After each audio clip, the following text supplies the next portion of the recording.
Mis ríos. Timavo. Mágico, caprichoso. Nace en Croacia, cruza Eslovenia y cuando llega a Italia, desaparece bajo el suelo durante unos 40 kilómetros de ruta fantasma antes de sumergirse en el Mediterráneo con un cauce italiano de solo 2 kilómetros, el río más breve de Italia. Tagliamento, tiliment en la lengua de Pasolini. En su ancho lecho se entrelazan pequeños ríos y canales de aguas verdes y azules que contrastan con lenguas de arena blanca. En sus 170 kilómetros el río más libre de Europa, porque no tiene orillas. Pero cuando era una niña no sabía nada de todo eso. Para mí existía un único río, la Roja. Era un canal de 3 metros de ancho y profundo más o menos 2 metros. Fluía detrás de la casa de la abuela. Servía de abeveradero para los animales, para hacer funcionar los molinos y para enjuagar la ropa. Era un lugar lleno de misterio. Tenía el encanto de las cosas prohibidas. La abuela no quería que yo me acercara a la roya. Siempre me decía, cuidado nena, porque el agua le furba. En los días de verano, cuando el sol picaba sin vergüenza y si las gallinas habitualmente cotillas y ruidosas estaban quietas bajo la careta, sentarse cerca a aquel mini río era un placer enorme. Era sombrío, el agua fresca corría cantando y para mí era más exótico que el río Paraná. Con mis amiguitas jugábamos a inventar un restaurante de 5 estrellas, pescando lo que flotaba en el río. Hojas, flores, tomates un poco podridos, pieles de melones, limones ya exprimidos y otros vegetales. En definitiva, uno de los primeros ejemplos de cocina vegana.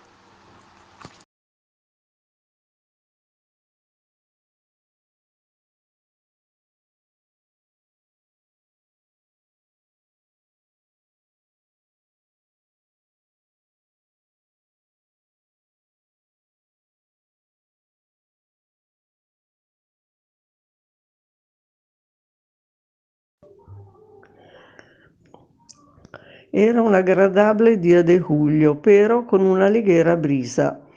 Rocío decidió bajar al río con su perro Pedro. Tomó el camino detrás de su casa.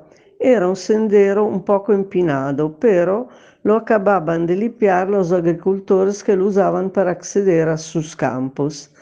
Pedro la precedía y de vez en cuando desaparecía entre los arbustos, atraído por algún animal, solo para aparecerse sin aliento o con el rabo entre las piernas, tal vez por haber visto a alguien más grande que él. Al costado del camino había castaños, hayas y abedules, y aquí y allá matas de lavanda púrpura, lirios de montaña anaranjados y mucha milerana blanca y rosa.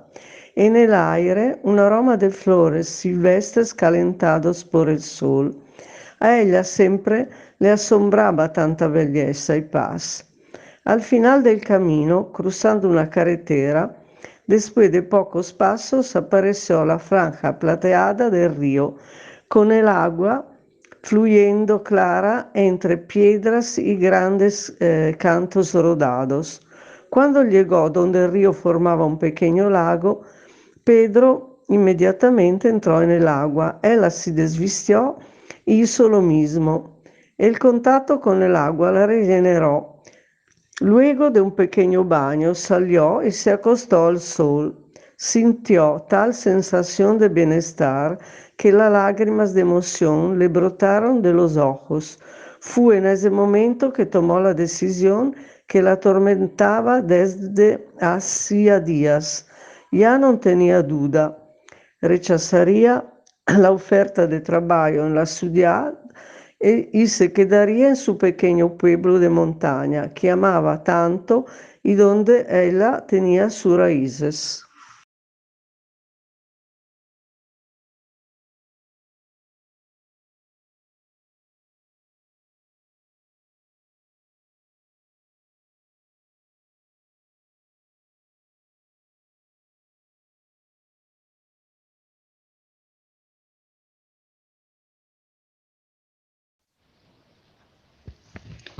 El río de los sueños turquesas. Ulises era un pececillo que vivía con su madre Burbuja Azul y su padre Rojo Bubul en el río de los sueños turquesa. Era el menor de 8 hermanos. Los demás eran de un único color. Él, en cambio, tenía todos los colores del arco iris. Era un pececillo muy vivaz e incluso bastante desobediente.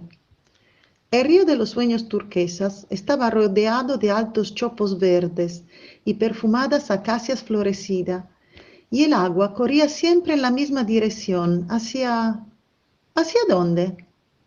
Ulises quería descubrirlo, pero mamá Burbuja Azul y papá Rojo Bubul siempre repetían: Niños, tenéis que quedaros cerca de nosotros, porque el río es grande y esconde muchos peligros. Sobre todo, no os acerquéis nunca a la desembocadura del río. Nunca. Nunca, nunca, nunca, repetían Blanquillo, Amarillo, Verdillo y los demás hermanitos, pero Ulises, pececillo multicolor, no decía nada. Así que un día decidió dejarse ir por la corriente para ver lo que pasaría.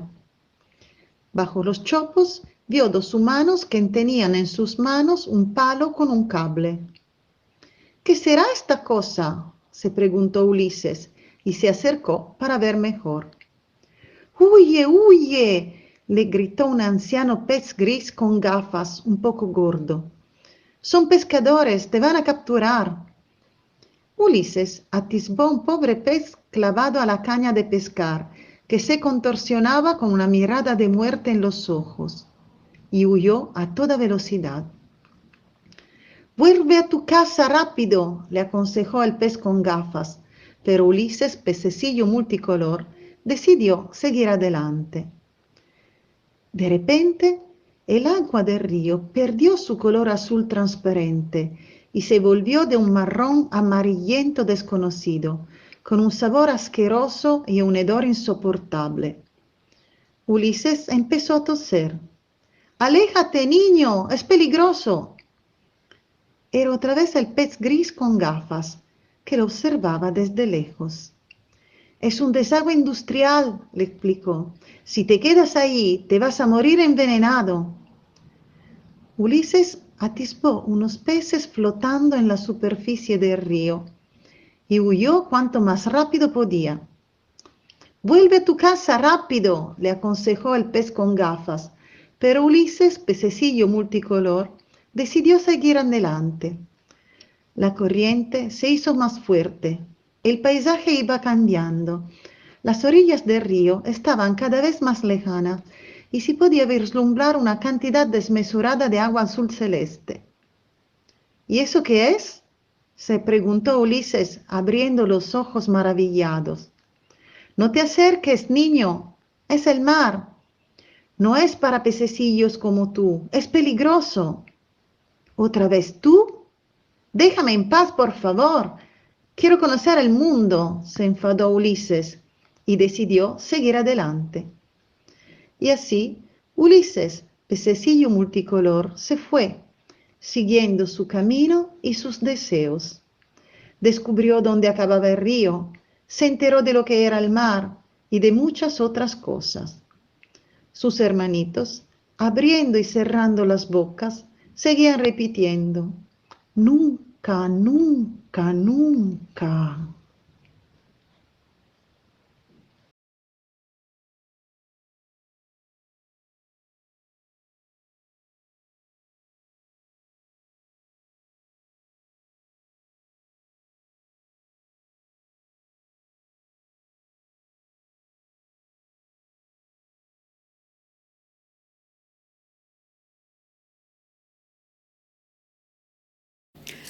El deseo de un río. No soy uno de esos ríos famosos por recorrer ciudades importantes. Tampoco soy uno de esos imponentes ríos de América. Soy un río cualquiera, en un país cualquiera. Y pues, sí, casi estoy allí, al final de mi vida. Lo correcto sería que me dejara morir desembocando en el mar. Pero tengo una idea dando vueltas en mi cabeza. ¿Y ahora qué? Tengo que pensarlo bien. Al nacer del hueco de una roca en la montaña, sabía que mi recorrido pasaría por diferentes etapas. No necesito una brújula para este viaje, está dentro de mí. Mis aguas son como recién nacidas, pero yo soy el de siempre. Cada día vuelvo a empezar como si fuera un niño que corre y da saltos. ¡Qué maravilla! Soy un arroyo que va convirtiéndose en un torrente. Mis aguas van bajando con cierta velocidad, a veces muy rápida, con saltos y también pequeñas cascadas. Las aguas, salpicando las rojas, sobre las que las lagartijas descansan al sol. No puedo controlar la velocidad, solo puedo bajar.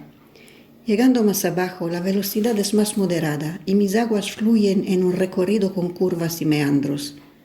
He tenido suerte, soy un río corto, no atravieso ciudades, sino bosques y campos, todo en un silencio solitario y a veces temible. En realidad esta soledad palpita de vida, miríadas de insectos zumbando sobre las flores, pájaros, lobos, zorros, y a veces se levanta el viento, acaricia los campos y rompe el silencio. De pronto escucho un murmullo de gente lejana que parece acercarse. Es un grupo de jóvenes. Se acercan a mi orilla, se desnudan y se tiran al agua. También llegan niños felices con trozos de madera como piraguas. Soy parte de ellos. Oigo sus palabras y sus risas que se quedan aquí, en el fondo, y estoy feliz. Bajo todavía más y me extiendo como una sábana en la llanura. Ahora a lo largo de mis orillas hay sauces llorones reflejándose en mis aguas que parecen verdes. El olor a mar se acerca. Tengo que pensarlo bien. No quiero desembocar otra vez. No quiero el abrazo de ese mar que todo lo confunde, lo mezcla. Es más, todo lo contrario. Me gustaría alejarme de él. Los ríos siempre corremos hacia abajo, desembocamos en otros ríos o en el mar, pero esta idea podría tal vez intentar repetir el proceso al revés. Podría desobedecer a las leyes de la naturaleza, correr tierra adentro, convertirme al subir en un torrente y luego en un arroyo, llegando arriba siendo solo un hilo de agua. Podría llevar todo lo que he arrastrado, las hojas muertas, las risas, la felicidad de cada persona que encontré, los colores, al interior de la montaña de la que nací, como si fuera el museo de mis recuerdos. Pero sí lo sé, no hay regreso. Allá lo veo, el mar, que me recoge en una gran ola para que todo siga igual.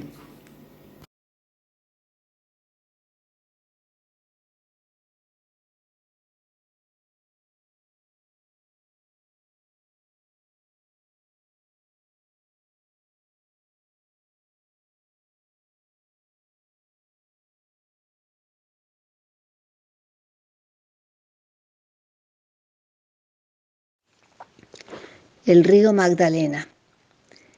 La serpiente sagrada se desliza silenciosa, brillante, entre verde selva. Durante la subienda, la gran serpiente está grávida de peces de plata que van aguas arriba buscando aguas frescas. Aguas arriba también viajó el general cuando iba hacia la fría capital en sus tiempos de éxito. En los puertos fue homenajeado, recibido con bombos y platillos. Pero cuando la sed de poder de sus antiguos correligionarios los llevó a traicionarlo, él volvió por el río, desandando el camino, derrotado, enfermo, hacia el exilio. Corrían rumores de su enfermedad y de su mal ojo contagioso. A su paso ya no había fiesta y regocijo, sino silencio y miradas furtivas. El general en su laberinto alcanzó a llegar a su casa de San Pedro Alejandrino, donde le esperaba la parca. Habría de ser su último viaje sobre la gran serpiente.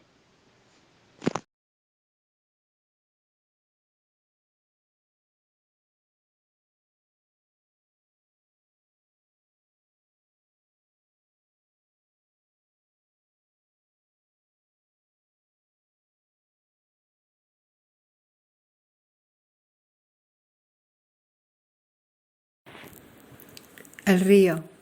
Tenía 15 años cuando mi amiga Sara me confesó que le gustaba Víctor. Él siempre me pareció interesante, pero ¿quién no parece interesante cuando se sienta a tu lado y no sabe si está o no? Cualquiera comienza a estar intrigado. No te mira, no dice nada, escucha o no. Era un autista sin serlo, un sospechoso de algo. Lo dejábamos estar allí. A nuestro lado, era uno más.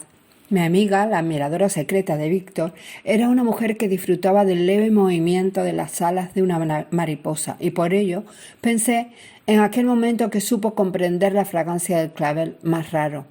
Parecían distintos, pero eran iguales. Se fueron escapando poco a poco, pero los dos tenían mentiras familiares que ocultar, enfermedades heredadas que no quieres nombrar. Él había escrito una historia de viajes y ella una historia de muñecas. Después de 30 años encontré a Víctor. Me dijo que Sara, su mujer, mi amiga, había muerto. Entonces supe que él había ganado la guerra y ella se había dejado matar. Sí, lo sé, con certeza, porque me contó que lo que él le decía a ella, pero jamás me contó lo que ella contestaba. Me dijo alguna vez que sentía que no existía para los demás, y yo siempre tuve la sensación de que se escondía para que lo buscaran. Ahora sé de qué era sospechoso.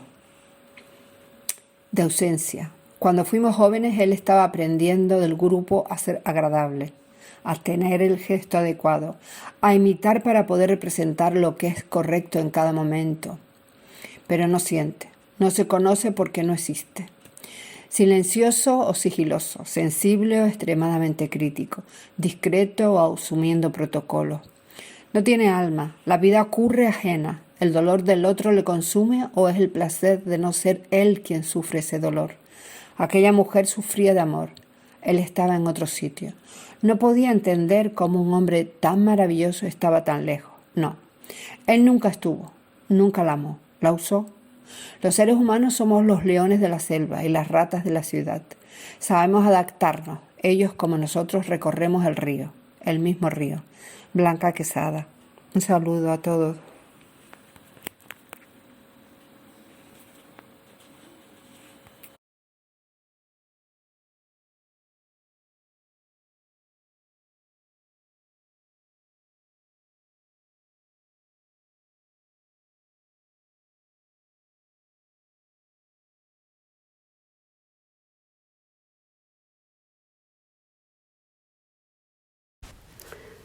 Río Platense. Me llamo Pablo, tengo 12 años y como dice mi papá citando a su escritor preferido, nací en la ciudad frente al río inmóvil. Papá tiene todos los libros de Mallea, le encanta. También le encantan las mujeres. Creo que por eso vamos seguido a Saint-Tropez, el nuevo balneario de la costanera norte. Yo odio el río. Prefiero jugar a la pelota, treparme a los árboles o andar en bici por mi barrio de veredas flojas. Me da asco sentir los pies que se te hunden en el barro. Es como caminar en arenas movedizas, como ahogarse en un mar de café con leche. Además está lejos, hay que tomar 1000 colectivos. Además no sé nadar. Ahora las mujeres usan malla de 2 piezas que la tía, que para hacerse la culta no dice malla, sino bañador, me dijo que se llama bikini. Creo que por unas bombas que tiraron hace unos años no sé dónde. Mamá se pone una bikini de rayitas rojas y blancas y papá le larga un piropo. Negra, estás explosiva. A mamá le dicen negra porque es morocha. Y la verdad está linda con esa malla, que además tiene los colores de mi equipo del alma, River Plate. Yo creía que Saint-Tropez era el twist que pasaban por la radio cuando yo era más chico, pero papá me contó que es también una playa francesa. No entiendo qué tiene que ver la Costa Azul con todo este barro. Tampoco entiendo por qué mi equipo se llama River Plate, que quiere decir río playo. Parece todo patas para arriba. Se equivocaron de nombre, lo mismo que los conquistadores que lo llamaron de La Plata, de puro codiciosos que eran. Leí en el manual de la escuela que allá por la Independencia los barcos ingleses se quedaban atascados en medio del río a causa de los bancos de junco y limo que crecen continuamente. Papá dice que este es un río traicionero. Dice también que estamos entre dos fuegos y que si seguimos así, las cosas se van a poner jodidas. No sé a qué se refiere, pero cuando miro el río tan ancho que no se ve la otra orilla, me pasa lo mismo que cuando vamos al campo y veo por todos lados pampa. Me vienen unas ganas terribles de escaparme, pero nunca sé a dónde. Los abuelos, en cambio, desde que llegaron de Italia, no se mueven de la Boca. Es un barrio al sur, cerca del puerto, de veredas altas y olor a podrido por culpa de las crecidas del río que inundan de café con leche calles y casas. Mi barrio, en vez, está tan lejos del río que ni siquiera la brisa logra en verano superar la muralla de rascacielos a la moda que están cubriendo la costa. También para visitar a los abuelos hay que tomar 1000 colectivos y al final terminan cebando mate y contándonos de su tierra lejana. Los abuelos tienen la mirada quieta y borrosa, como anclada en el lodo, y eso me pone triste, y no entiendo al final qué quería decir Mallea, si el inmóvil era el río o esta ciudad.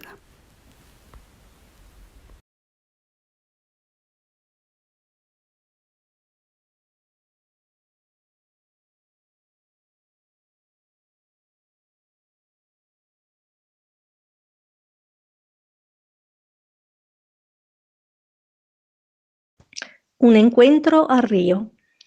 Era un día frío y nublado. El viento azotaba los juncos alrededor del río y levantaba en el aire pequeñas gotas de agua.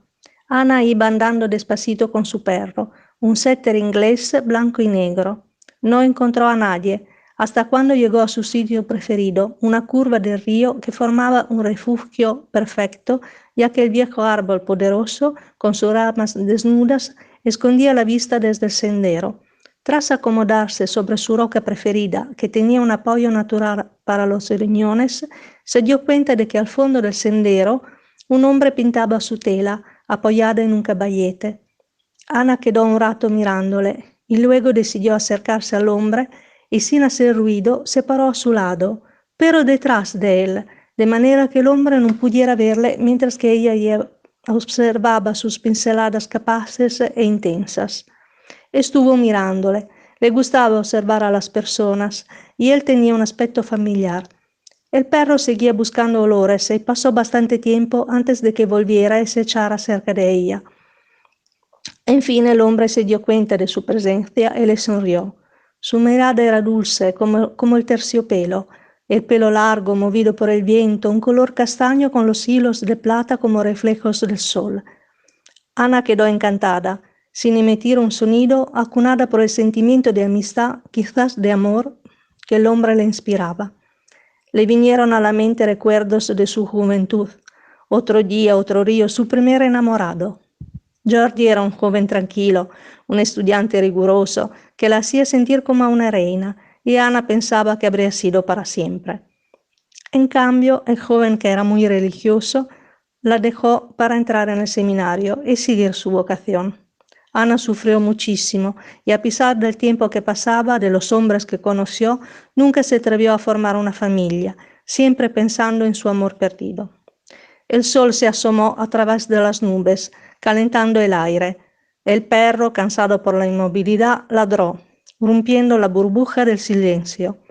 Ana y Jordi se acercaron, el uno a la otra, miraron cada uno en los ojos del otro, y como un relámpago en las noches de verano se encontraron, dos ánimas perdidas que finalmente miraban juntas el futuro, un regalo llegado del cielo, un nuevo inicio.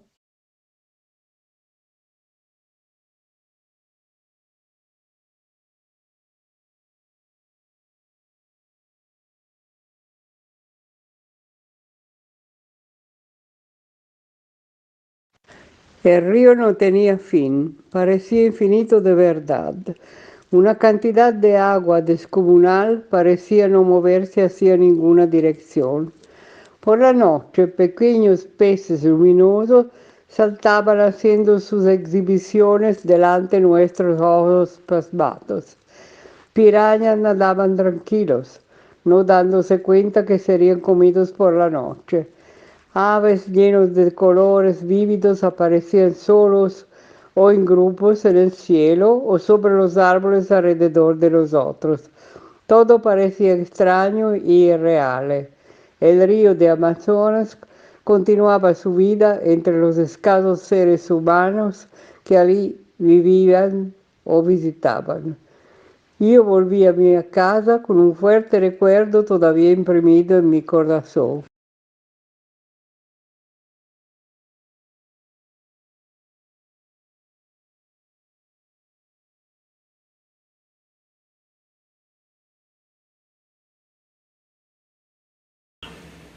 Hermosa. Mamá, ven a ver las chalanas que pasan. Mira a este flotando en el agua como un pato y al otro que lo está cruzando parece un cocodrilo. Está todo hundido, su espalda apenas sale de agua. ¿A dónde se dirigen? El pequeño que está todo emergido va hacia Holanda. Está vacío. Va seguramente a recargar al puerto de Lieja. El otro, que está lleno, va hacia Francia. Tenemos un puerto en Lieja. Creía que los puertos solo se encontraban a la orilla del mar. Mi curiosidad se desató. Acabamos de mudarnos a la orilla del río. Rue de Dominicain, donde vivíamos antes, era el centro.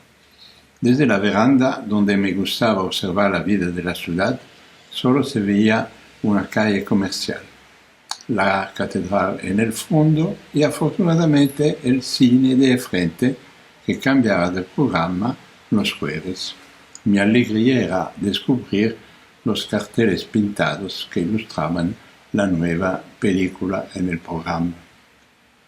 Aquí en el quai de Rome había un río, el Mosa, un río de casi 1000 kilómetros que venía del este de Francia, remontaba toda la Valonia en Bélgica, pasa por delante de mi casa en Lieja y de ahí va hasta Holanda, pasando por Maastricht para ir a mezclar sus aguas con el Rin germánico y el Escalda flamenco en un delta majestuoso y grandioso.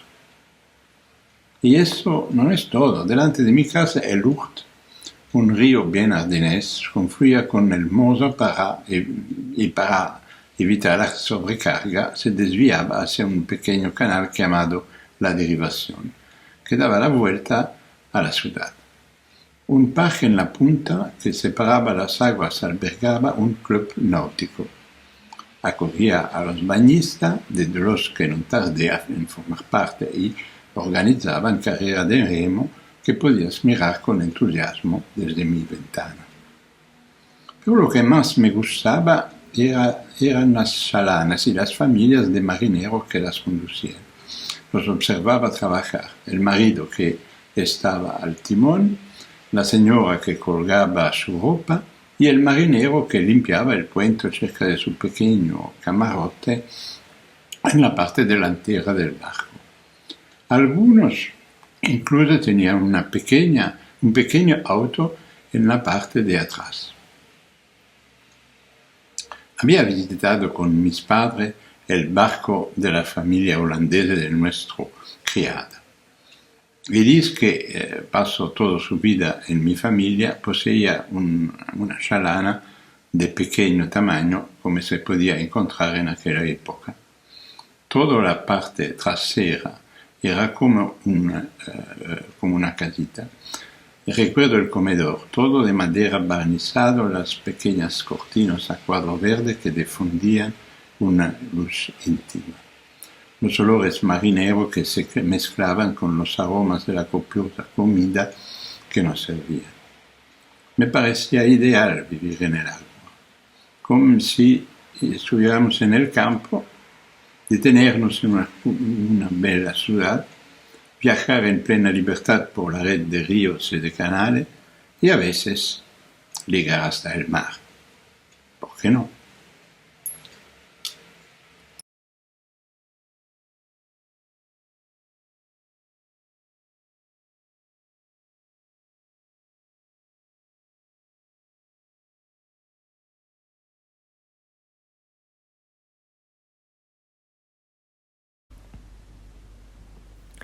esperando sentado. M está sentada a la orilla del río. Está esperando que pasen los cadáveres de sus enemigos. Le han hecho de todo a ella, malditos cabrones. ¡Qué malos! ¡Qué mundo de mierda!, piensa M. No tiene prisa, espera. Tiene paciencia, espera. Está sentada quietamente, mira el agua. Esperando, admira los reflejos del sol que juega con el agua. Pero esos sí que son bellos. Ahora se da cuenta de que en la otra parte del río hay una llanura y en el fondo árboles. ¿Cuántos tipos diferentes de llantas existen? Todas de verdes diferentes. Después de un largo rato, se acerca una mariposa, que seguramente ha robado los colores a un abanico. Antes de este momento, M nunca se había dado cuenta de cuánto es lindo el mundo. M no piensa ya en sus enemigos. Tumba el sol, se hace de noche. Ahora el cielo se oscurece. Las aguas del río ya no reflejan luces, se hacen negras. En esas aguas ahora pasan sus cadáveres de los enemigos de M. Pero ella no los ve, porque M ya no mira hacia abajo. M está mirando a las estrellas, a la luna, y piensa que el universo es maravilloso.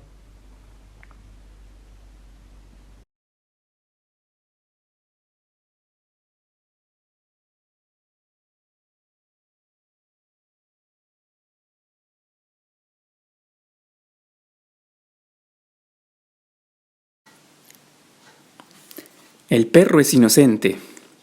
Él nunca había atacado a nadie y si ha mordido a su hija es porque ella siempre está molestándolo con palos y con piedras. ¿Es que no se ha dado cuenta, señor Castillo? ¿Qué va? Esas son solo excusas. Ese perro es suyo, es su responsabilidad y usted tiene que responder por las consecuencias de lo que haga. Y yo sudaba frío mientras escuchaba la discusión entre mi papá y el vecino. Me imaginaba lo peor, que a Ragú se lo llevarían a una perrera, por haber mordido a la hija del vecino, o que incluso hasta podrían quitarle la cabeza.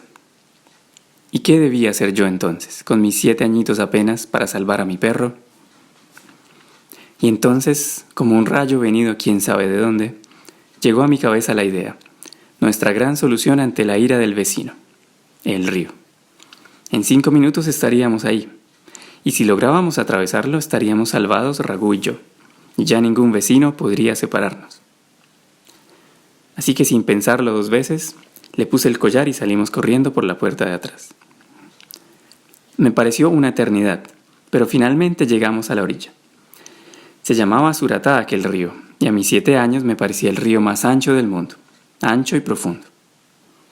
Sabía que Ragú me seguiría, así que me lancé inmediatamente, y usando mis escasas pero suficientes capacidades natatoriales, fui avanzando poco a poco mientras me arrastraba lentamente la corriente. Y Ragú detrás, uno detrás del otro, ambos nadando como perros que buscan su salvación. Después de lo que me pareció otra eternidad, finalmente llegamos a la otra orilla, mojados hasta los huesos pero completos y sobre todo vivos. Y así, sin más, nos fuimos alejando de aquella orilla para nunca más regresar. Y yo me pregunto, ¿cuántas veces habrá salvado una vida la otra orilla de un río?